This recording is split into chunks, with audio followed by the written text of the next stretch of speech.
Hey guys, welcome back to another video. It's a surprisingly sunny day today. It's been like full-on fall weather, like raining, gloomy, super cold, but the sun is out today and it's actually really nice, so I thought I'd film out here. And I have a kind of short one for you today. This one's a bit of an impromptu video because I have a really special video going out on Saturday, and that one requires a lot of labor and a lot of editing, so I needed this one to be really quick. So I was gonna do a different kind of video today, but while I was prepping for another video, I had to go through my Instagram to find a picture, and I like managed to go all the way back to when my Instagram first started in 2020. And as I was looking through the photos, I was just like, man, there's so many plants that I've had before that just like have come and gone, or I just like completely forgot that I even had it at one point. So I decided to compile a list of plants that I have had in the past that have either croaked or I've just gotten rid of them, and I will tell you the reasons why they croaked or the reason why I got rid of them. So we're just gonna go down this list. I think I have 11 or 12. Where the heck is my list? Oh no. So I'm confused. I had a list written down on my phone and now it's gone. Okay, I know I did take screenshots of photos though, so hopefully I can remember this list based on the screenshots. Okay. 1, 2, 3, 4, 5, 6, 7, 8, 9, 10, 11, 12, 13. Okay, I have my list again. So I've got 13 plants. I can't believe I just had to rewrite that, but thank God I took the screenshots last night when I did, because I was just gonna do that after.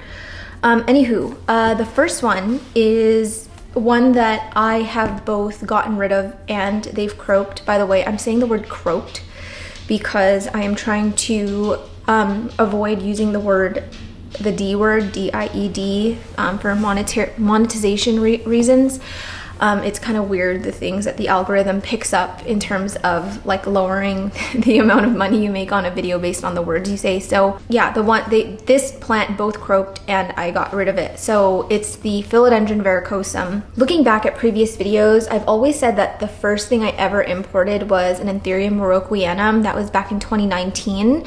And actually that's not really correct because I imported not from Ecuador, I imported from Ecuador, US, and I actually didn't realize that until I looked back on my invoice, and I always thought that it came from Ecuador, but it was from their US growing facility. So yeah, I wouldn't even really say now that the Warrock was the first plant I ever imported. I would actually consider the varicosum as the first one I ever imported, and wow, it was such a rude awakening because in 2019 I had no freaking clue about how to acclimatize these plants. I barely knew anything about them. This is when I was just getting into the imported stuff, and so you know, the varicosum, I was immediately drawn to it because it had like the allure of the El Choco, but then it had the fuzzy petioles, and it just had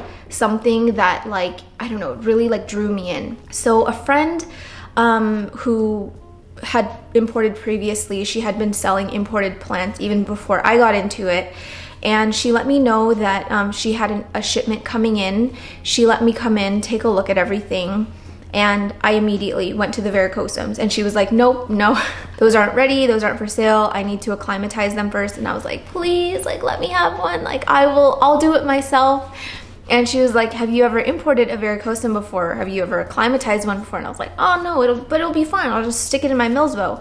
She was like, how humid is your Milsbo? And I was like, oh, I don't know, like 60%. And she just like gave me this look like that's not gonna work. That's not gonna work. So I was like, you know what? I will rig the Milsbo, and I don't know if I'll be able to pull up videos. I think I might if my Instagram stories archive still has it, but you guys, I did the absolute most with my Milsbo.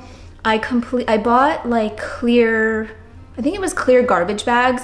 I like cut them up and I taped it so that the entire thing was just enclosed in plastic. And I enclosed it from the inside, not the outside. And then I ran a warm humidifier in there, like 24 hours a day. At this point, I had no I mean, for me, I'm like humidity. That's all it wants, humidity. And it was okay for the first 2 days. And then on the third day, it was like, so I was like, this is not good. I took it out of, I think it was in moss. I put it straight into water and it just never really recovered after that. Not only was it super limp, but I think I was getting like fungal things on the leaves because it was so wet in there. I don't remember, I think I had maybe one fan in there, but it just like was not enough. Like it was just way too wet. But that's what I thought it wanted. In hindsight, obviously I would have done like the bin method or something. I would have like immediately soaked it into water when I first brought it home, but I didn't know these things. But it was definitely a learning experience. And I was really sad when that one croaked because it was a beautiful one. It was, I don't know what form of varicosum it was because, you know, there's so many out there now, but it was stunning. It just had like a really, really dark leaf, subtle venation. I don't really love the varicosums that have that super bright electric venation, like the neon yellow venation. I'm not super into those. I don't mind it so much on the abaxials, but I want the front to just be completely like, just like dark. And so yeah, I was sad when that died, but I just chalked it up to just me not knowing enough, me not having enough experience, not really researching on how to properly acclimatize these plants. So that one passed away. And then I tried again, I think maybe a year later when I first imported from Ecuador, Equigenera, Ecuador. I imported, I think it was the varicosum Amazon Sunset or something like that. It had that really pink back, like the pink abaxial. I don't quite remember what my method was in terms of in terms of acclimatizing that one. Definitely didn't do it in the Millsbow. I want to say that I did it in an exo this time because I know for sure when I imported I would have already had at least one exo. I just can't, it's so far back. I can't remember what I would have done. I don't think it was the bin method to my knowledge, but that one did not last long. It lasted longer than the first one. I think I had it for maybe 4 or 5 months, but it never really like did anything. It never really thrived. It never really grew. I think if anything, it grew one leaf, but it was like the saddest, most pathetic looking leaf ever. And then it eventually croaked. So that one passed away. And then you know what? I think I tried even again a third time. Don't have any pictures to show of this because it was one of those things where like nobody needs to know this is in my house. And that one, I think this one, I don't remember it dying. I just remember it being like it had rooted and it was alive, but it never pushed out a leaf. And all of the leaves looked just kind of, I don't know, it didn't look like a very, very happy plant, and it needed such high humidity all the time. Whenever I tried to acclimatize it down to even humidity like by 10%, it just flopped right over. And I was like, you know what? I'm tired of this. I'm not doing this again. Got rid of it and never allowed a varicosum back into my house again. Okay, the next one is a Philodendron Burle Marx. Don't get me wrong, I don't hate this plant. It's not a hard plant at all. In fact, it's the opposite. I find it to be one of the easiest philodendron ever out there, like to grow. It really does not require much. It can pretty much grow in any condition you give it. It's one of those plants that just grow like a weed, and you don't really have to think about it that much. At least that's always been my opinion. And I had this plant again around the same time that I would have gotten the varicosum the first time, so not experienced at all. And I didn't even like think to put it into, I think I had it in my Millsbow for like the first maybe month, but honestly looking back now, would have been totally fine without it. The reason that I got rid of this plant, so I've never actually croaked one of these plants before, but I have always gotten rid of them. And the reason that I've gotten rid of them is because of how insane they grow. They don't have like a predictable growth pattern like, you know, most climbing philodendron or even Anthurium. It just kind of pushes out from wherever it wants on the stem. There's no rhyme or reason. It just has the will to live and it has the will to grow huge. So this is a plant that you consistently have to chop back if you're not putting it in an area where it's gonna be like on its own, because it could easily turn into like a full-blown tree if you let it. And for me, my mentality when it comes to plants has always been for aesthetic. I obviously do it for like the joy of the hobby, but I always said that when it came to a point where a plant was like stressing me out, or it did not contribute positively to the aesthetic of the house, I would have to get rid of it, because that's just, I'm not using this house as just like a warehouse to keep my plants. I want everything to have its place. I want everything to be kind of contained. If I didn't have my plant room, I probably would have half of the plants that I do now, because I can't live in a space where plants are just kind of cluttered everywhere. It has to have some kind of like order to it. So with the Burle Marx, I always had it like on a shelf, because obviously I'm not going to stick it in a greenhouse. I'm not going to stick it in one of my exos. I'm not going to put it on a tabletop because of how big it gets. So it was always living on a shelf, and it just grew so crazy, like faster than I could keep up with. And I just found that it was actually like stressing me out more than it was bringing me joy.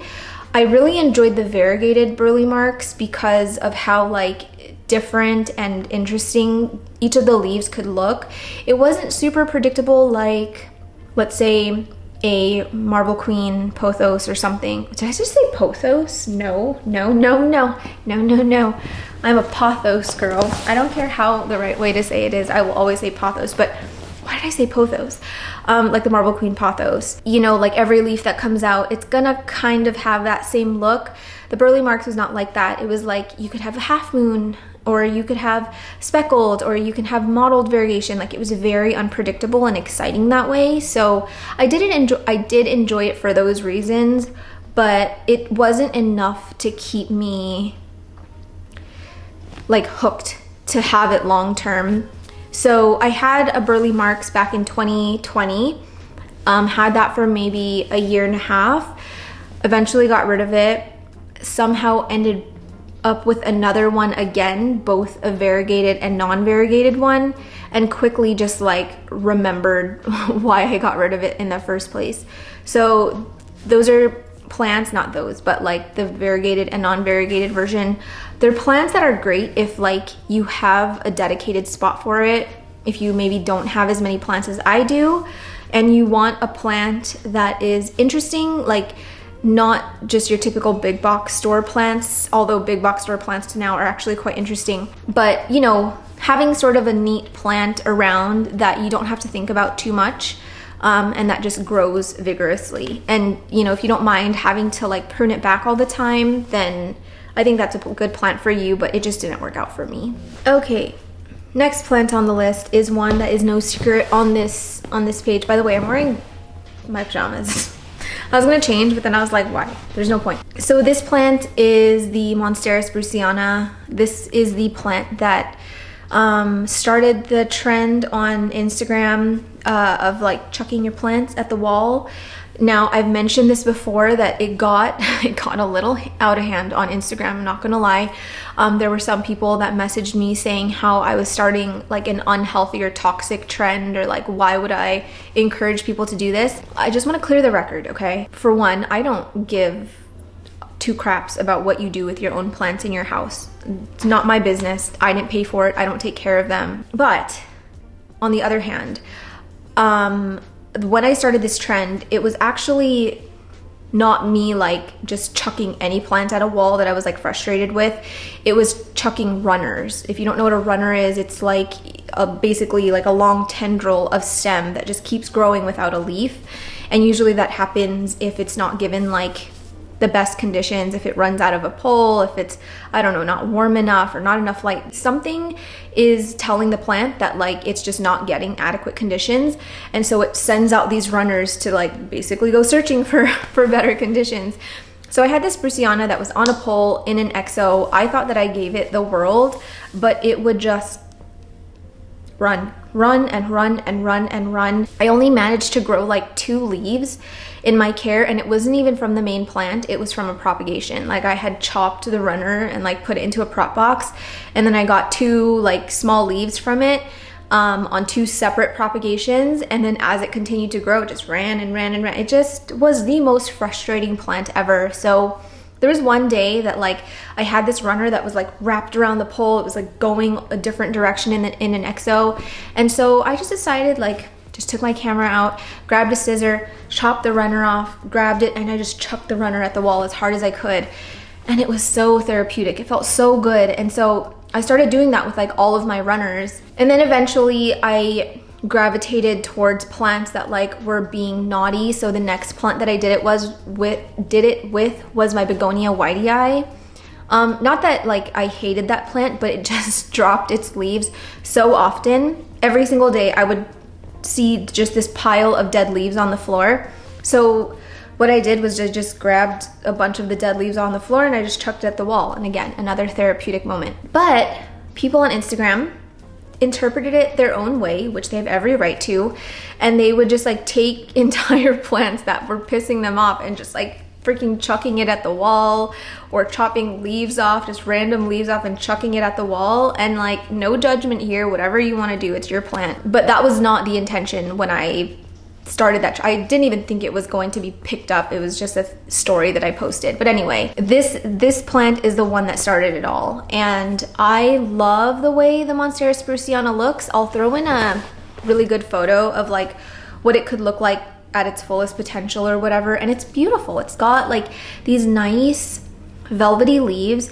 It has like this sad Eeyore droopy leaf shape. It has a really dark leaf. It has like the venation on it is just so interesting and so unlike a lot of the Monsteras that you see. And I just think it's a cool plant. It's a freaking cool plant. And honestly, if I could grow it, I would still have one for sure, because I'm a Monstera girly. I'm a Philodendron girly. Like that's my jam. That's where I feel at home. That's where I feel comfortable. But this Monstera just truly like threw me for a loop. Anything that I thought I knew about growing plants, this plant was like, you know nothing. So another plant that it didn't croak, but I happily threw it away. I don't even remember if I like sold the plant or if I literally just threw it in the garbage, because I did not want to pass on that stress to someone else. Or maybe I did sell it, I don't know. But either way, that is a plant that will never, ever be allowed in this house again. This next one kind of pains me. I'm not gonna lie, because I do love this plant a lot. I feel like you guys are so far. Yeah, so this next one kind of pains me because I love this plant and I have always loved this plant. I actually owned this plant as early as I owned the first varicosum, because I picked them up at the same time. So I had this plant back in 2019. And no, not 2019, 2020. And that is the Philodendron Mamei. I think you guys might know how much I love the tortum. Not to say that the mayoi and the tortum have any kind of similarity at all, but they both kind of have a very interesting and unique leaf shape. I think they both have characteristics that definitely set it apart from a lot of the other plants, you know, in the Philodendron family.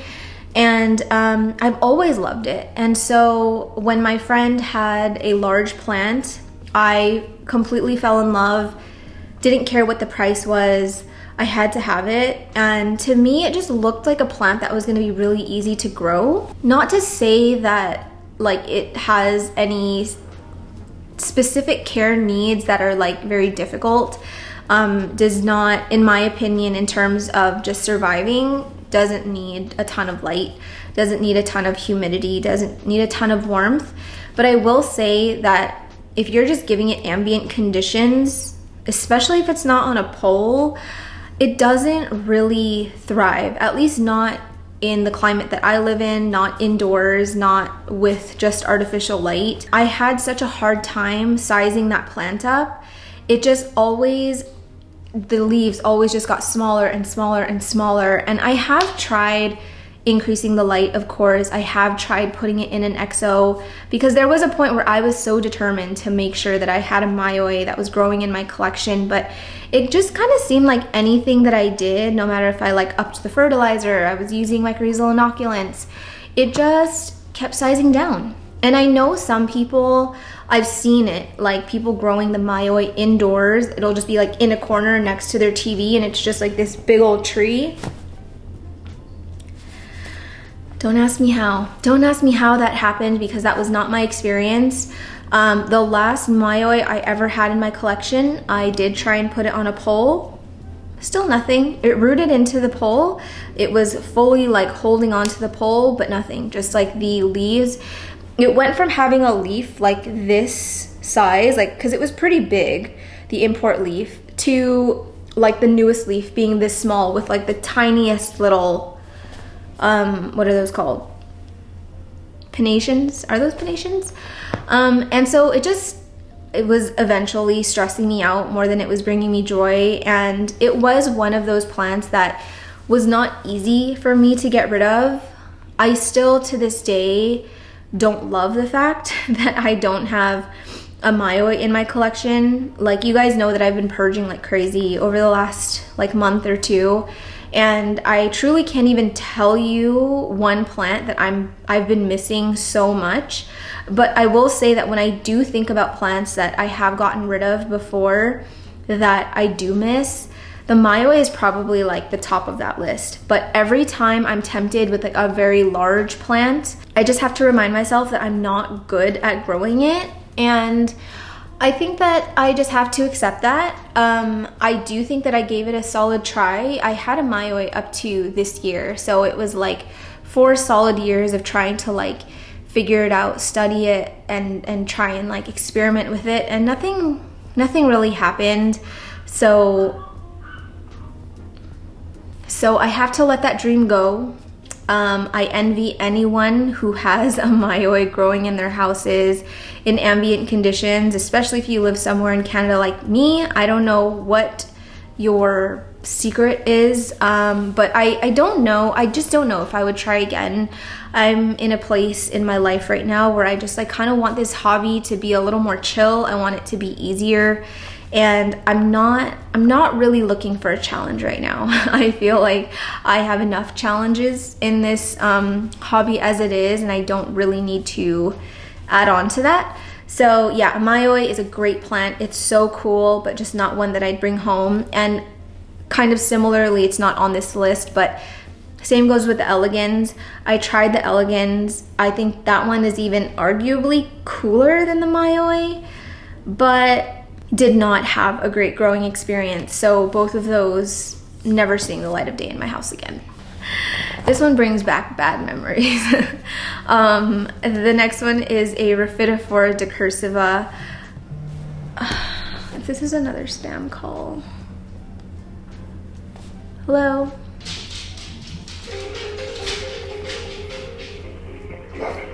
Great song though. Great music. Amazon, how can I help you? Yeah, I got a call that my Amazon account was hacked into. Okay. Miss, did you receive any reference number or any other numbers? No, I didn't. Okay. Miss, as you don't have any reference number, may I know your name and your address so I can pull up your file from records? I don't feel comfortable doing that. Why, Miss? Because you're trying to scam me, right? Isn't that what this is? Thank you. I just wanted to see if someone would actually pick up the phone. I don't want to marry you, Miss. No, it's okay. I get what you're doing, but not me. I have no money. So that was actually one of the nicer ones. Anyway, I actually got a call from one of these people before, and the guy was like, you have a really nice voice. And I was like, thank you. And then he just hung up. I guess he just didn't feel like scamming me because he liked my voice, so dodged that bullet. Anyway, the Rhaphidophora decursiva is one of those plants where like, I look at it and I'm like, how can something so beautiful not be mine? And I've tried so many times. This is just a plant that, again, like the spruceana, it just ran. And the reason that this one was even more annoying than the spruceana is because decursiva stems are thick. They are freaking thick. At least with the spruceana, well, I guess at the maturity level that mine was at, it's like a oxycardium or something where I could just wrap it easily around the pole. The decursiva was like trying to wrap a bamboo stick around something or trying to like direct it somewhere. It was so annoying.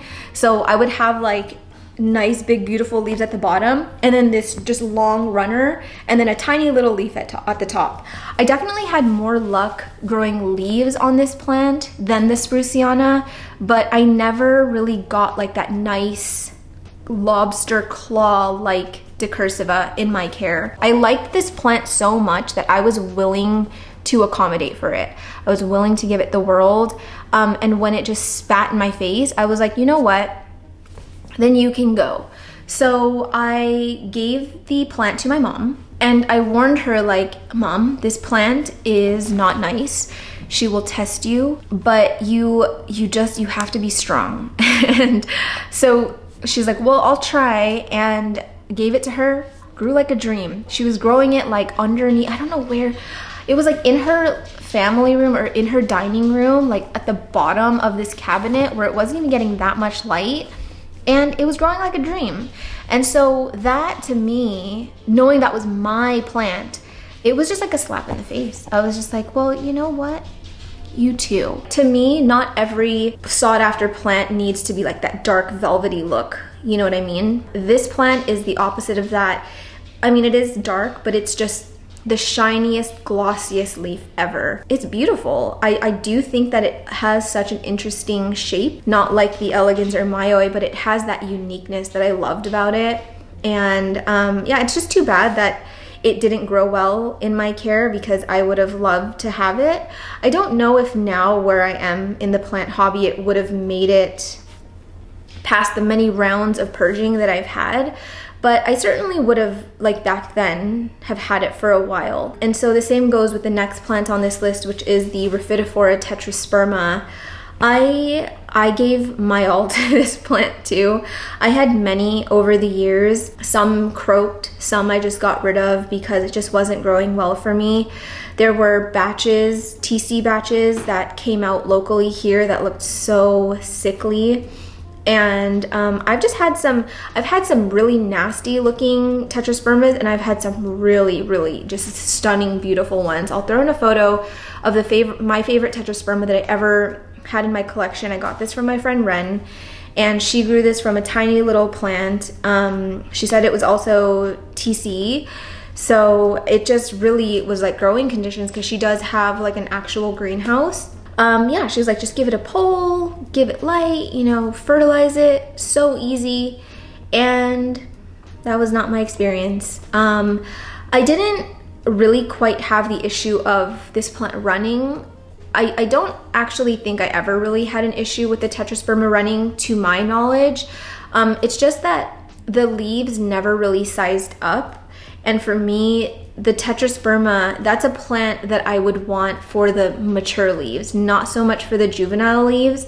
Not that the little like lobster claw leaves aren't cute or anything, but there are certain plants that I have in my collection where I like it for just the aesthetic of how it looks, no matter what maturity level it's in, no matter how big and lush it is. But then there are some plants that I have where like, yeah, I'll have to start as a small plant, but my goal, my end goal is to see that really big, mature, beautiful leaf. And that was certainly my expectation. We just never got there. I never even got close. For how much or how fast it grew, it was gonna be a lot of work to keep either letting it climb a wall or climb something, or if you were gonna do it that way of like doing a moss pole, chopping it, getting it repotted to allow it to keep growing on a moss pole without having to extend it like 5 million times, a lot of work. And to me, it just like wasn't worth it anymore, especially not with my plant collection growing pretty rapidly around that time.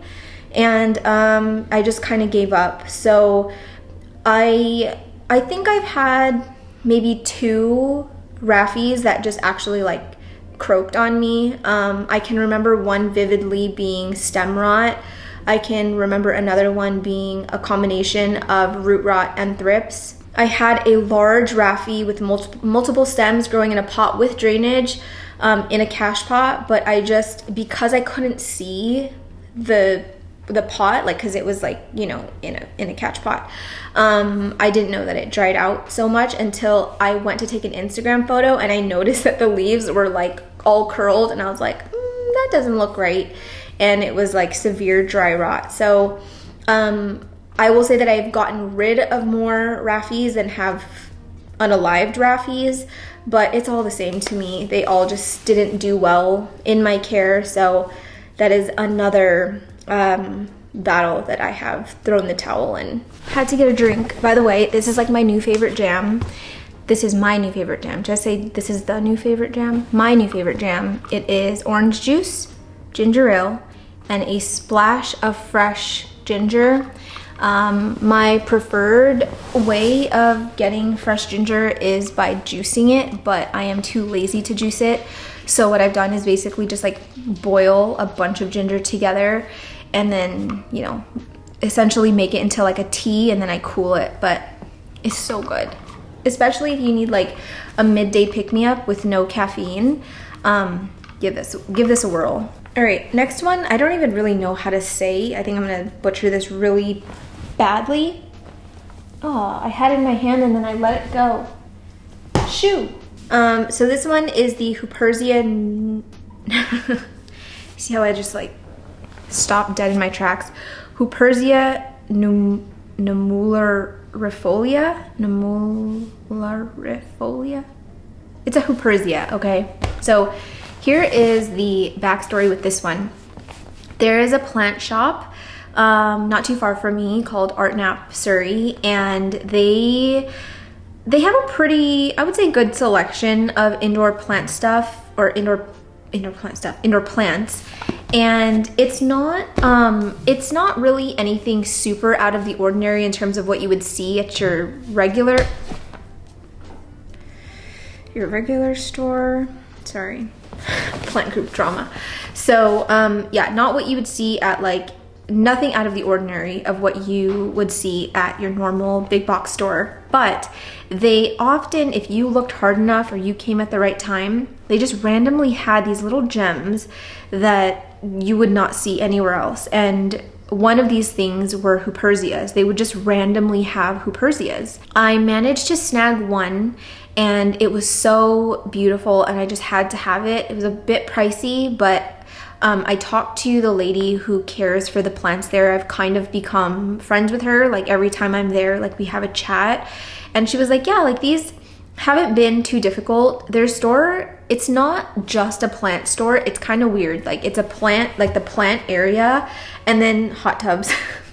It's a very interesting experience. I don't know how to explain it. Like, they have clothes, they have like indoor decorations, they sell Christmas decorations, they sell hot sauce, they sell Crocs, it's a really fun store. It's just kind of like everything. And then they have a plant section. It's not like the conditions there are just like greenhouse conditions. It's not very humid, not very warm. I wouldn't say that it's much different than my ambient conditions. It probably has the same conditions as my plant room. And the Hoopseras were thriving. And every time I would go back to the stores, like, they were just getting bigger and lusher. And so I talked to the lady who cares for them, and she's like, yeah, these actually haven't been that difficult. I don't even really need to spray them. I just have to water them consistently. Like, never let them dry out. Like, you can water it pretty much every single day. And so I brought one home, and that's what I did. I had it on this shelf, not in this unit, but at my old place. I had a humidifier right next to it. It was a cool humidifier. I didn't use the warm mist because even at the store, it's not like it was getting any warm humidity. But I thought just the increase in overall humidity around that plant might help. And I was watering it every day, like she said. Didn't repot it, didn't do anything. I just left it in the situation that it was in, and slowly day by day, it just kept getting more brown, until eventually like the whole stem was just like bare, no leaves. And it was a slow croak, very slow croak, a painful one, because I wanted that plant to do well so bad. And at that time, I didn't have an exo large enough to house it. And even looking back now, I don't know if I would try again, because I don't know if I'd even have a spot to put it. Like, yes, I have exos and I have a greenhouse, but that's a plant that I would want to enjoy here. I think it would be different if I had a bathroom with like a window, like a skylight or a window. I would 100% have that be a bathroom plant, because then we're using the shower every day. It's getting the humidity and the water and whatever, but I don't have that. And so I just don't think at this point I would want to try again, no matter how much I love that plant. I've seen it on many import lists. I've actually seen it for sale even in California. And I just always have to tell myself that it wasn't a great experience. And even though that was a few years ago, I still don't know enough about Hoopseras to feel like, okay, I'd be good now. I know that there are people who have different kind of Hoopseras in their collection. I haven't seen anyone specifically that I know that had this specific kind, because I do think it's a little bit more finicky than the one that's a bit more common. And now that I'm thinking about it, I actually didn't allow this plant to completely croak in my care. It was at a point where it still had enough foliage on it to look like a decent plant, but it definitely did not look anything like it looked like when I first got it. And I ended up giving it to a friend, and I thought, you know, I think she had been caring for plants much longer than I have, so I like trusted her with it way more than me. And she told me that it eventually died in her collection too. And I actually think she said she put it in her bathroom. And it, you know, it was getting adequate water, it was getting more humidity than I was giving it here, and it still just completely died in her care. I don't know if it was because it was already on its way out when I gave it to her, or if it truly is just that was the destiny for it. But yeah, I actually was sad about that one. I wish I was brave enough to try again, but I am realistic right now, and I am definitely not bringing home any like big ticket plant items that I don't feel confident I can care for. I think it would be different if someone had an excess of that plant and was like, here, give it a try again. But I don't see that happening anytime soon.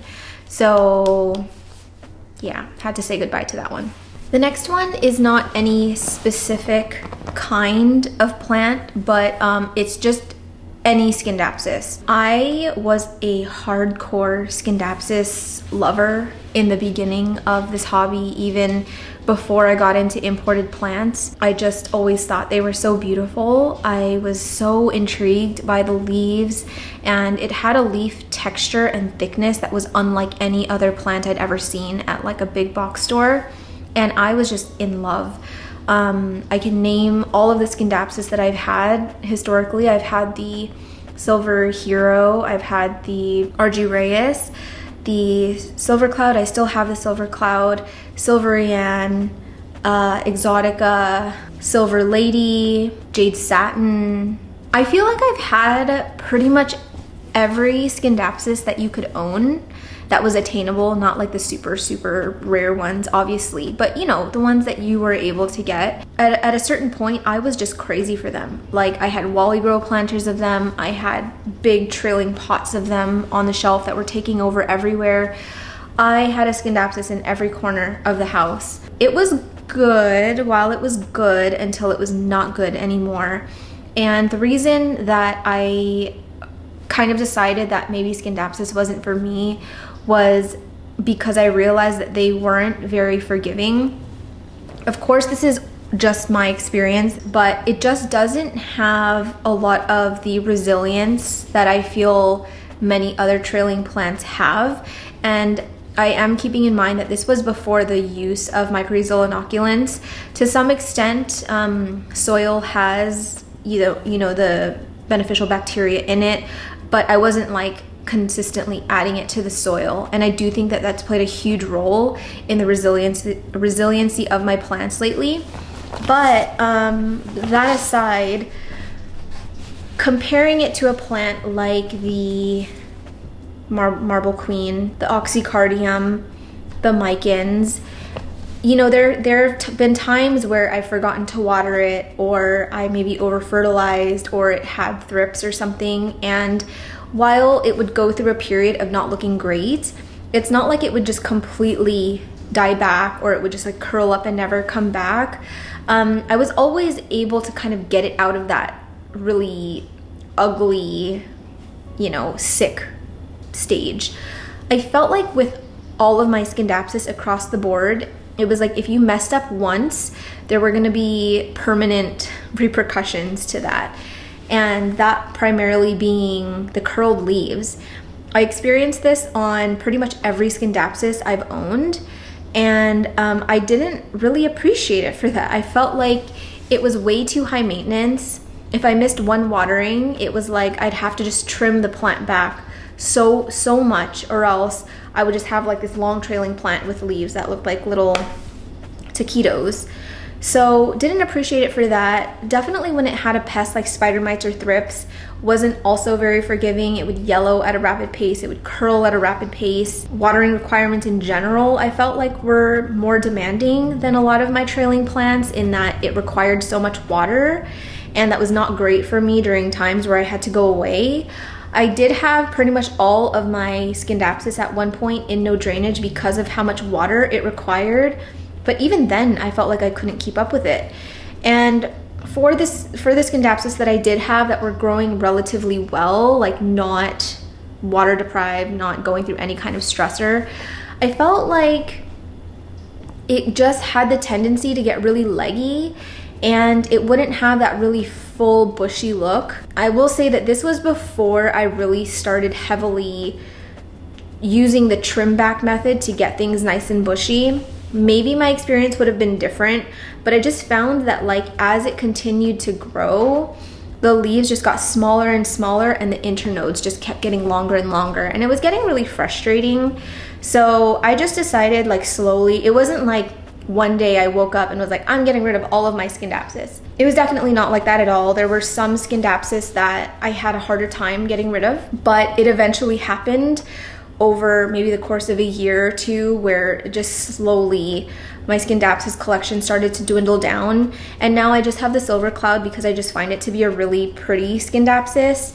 I am constantly chopping that one back because I'm not, like, I don't even really know what the end game is with that plant. I don't really want it to be a trailing plant because I know what my experience has been with a trailing Scindapsus, and I'm not really sure that I want to embark on that journey. So I've just been like trimming it back. Anytime it grows, I just trim it back, and it's just stayed this little bush, and I can actually show it to you. So this is her, and you would have seen this in a video maybe several months ago, and it probably looks exactly the same because I just keep trimming it back. Anytime it pushes out a new leaf, I'm just trimming it back because I don't know what I'm doing with it. I really don't. And as much as I don't want to admit it, I do think that this is probably one that's going to be next on, not the chopping block, but on my purge list. As much as I love the way that these leaves look, I don't like this relationship that I have with it, where I don't necessarily want it to be climbing, and I don't want it to be trailing either. I just kind of wish it could stay like this forever. But this here, down here, is a product of me forgetting to water it, and it's kind of just what happens with this plant. Like, again, very little forgiveness, and I'm just not really down with it.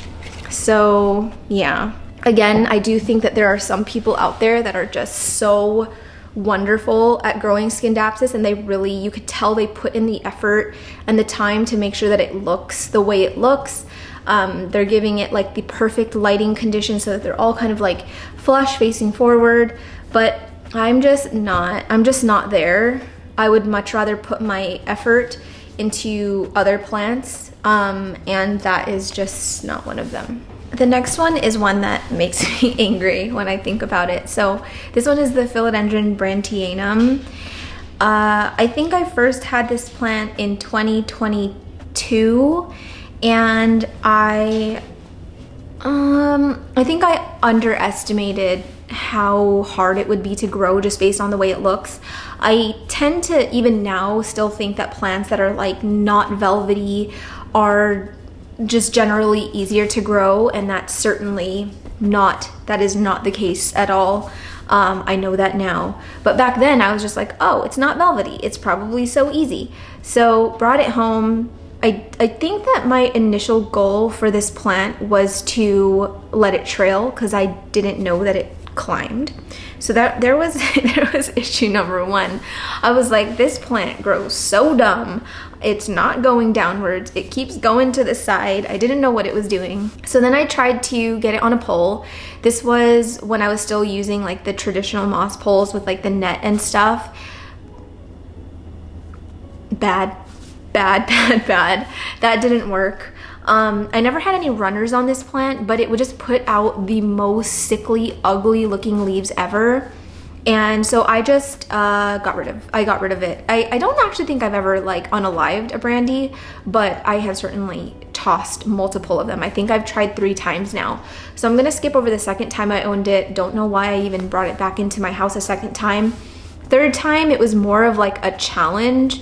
My friend Nick is growing a brandy, not well, and Nick does not really have any trouble growing plants at all. Doesn't matter which one it is, but he did not grow this plant very well. I think it was growing in an exo and it was kind of just like growing out of control.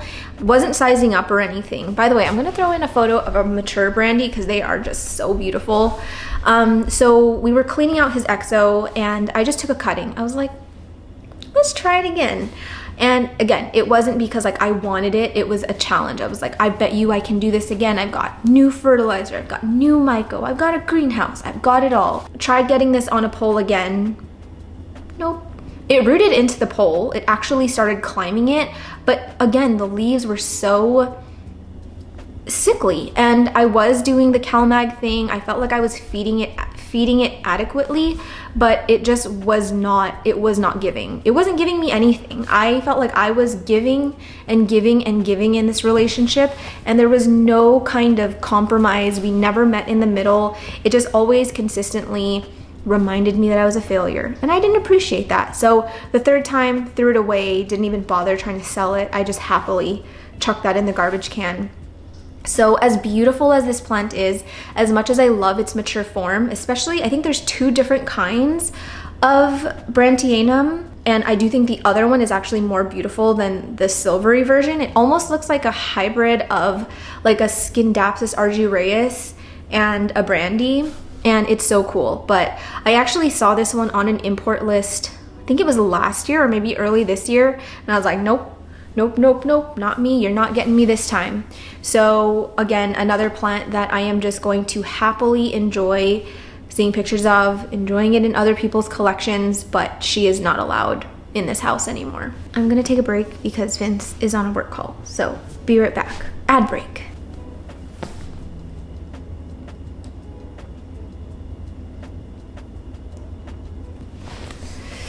Sorry guys. Lots of personal stuff happening, and I'm gonna try and get through this video. God, I wish I finished this video already. I'm gonna put my phone on do not disturb, and we're gonna try and get through this even though I look crazy. Okay, this next one is an Anthurium, and this one is just gonna be short. I don't really have a long explanation as to why this is no longer in my collection, but it's the Anthurium regale. This one, to me, is probably one of the most difficult plants to keep happy, and I don't know why. In my care, I've had propagations of it. The stumps did nothing. They stayed dormant for years. I'm not joking. I had a regale stump, like a chopped up stump, in a prop bin for probably 2.5 years, and it did nothing. And finally, when it came time for me to get rid of it, I was like, I bet you this thing is just completely hollow and there's nothing in it anymore. But if it was dead, it should have like basically disintegrated into nothing. There were never any springtails or anything. So I chopped it in half and it was completely healthy. Had like the perfect colored fleshy tissue. It was totally fine. And, sorry. And I was doing so well. And yeah, it just never did anything. So I chucked those to the wind. I did inherit a regale from, I can't remember who I got it from. I think it was either from my friend Erin or my friend JR, and those did not do well in my care at all. I can't remember if I ended up just getting rid of this or if it unalived itself, but either way, I have never grown a regale leaf. It's always just been the leaf that it came with, and then it dies back to a stump, or, you know, the leaf that it has, it just starts to yellow until I chop it off because it's so ugly. For me, the regale is not pretty enough or visually pleasing enough for me to be like, oh yeah, I'm gonna put in the work to like get this thing nice and healthy.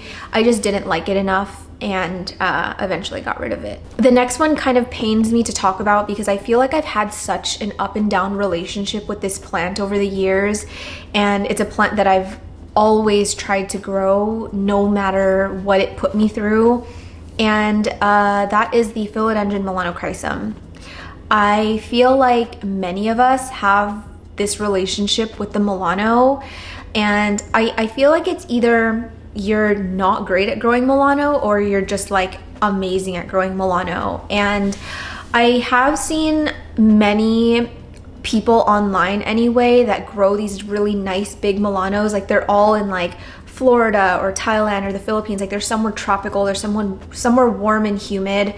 But I have seen I've seen some people who are growing it in, you know, zones that I'm in, and they're growing it indoors under nothing but artificial light, and it's growing fine, and it's big and beautiful and mature, and I just don't get it. It's just not my experience. I find the Milano to be one of those plants that have such a difficulty coming out of the cataphyll or having trouble coming out of the petiolar sheath, and it has a tendency to get stuck on itself. It does that thing where it bends and then it rips. I do find that it can take a lot of CalMag in terms of feeding without showing any signs of like over fertilization, but I haven't really noticed a massive difference in terms of like leaves coming out unscathed.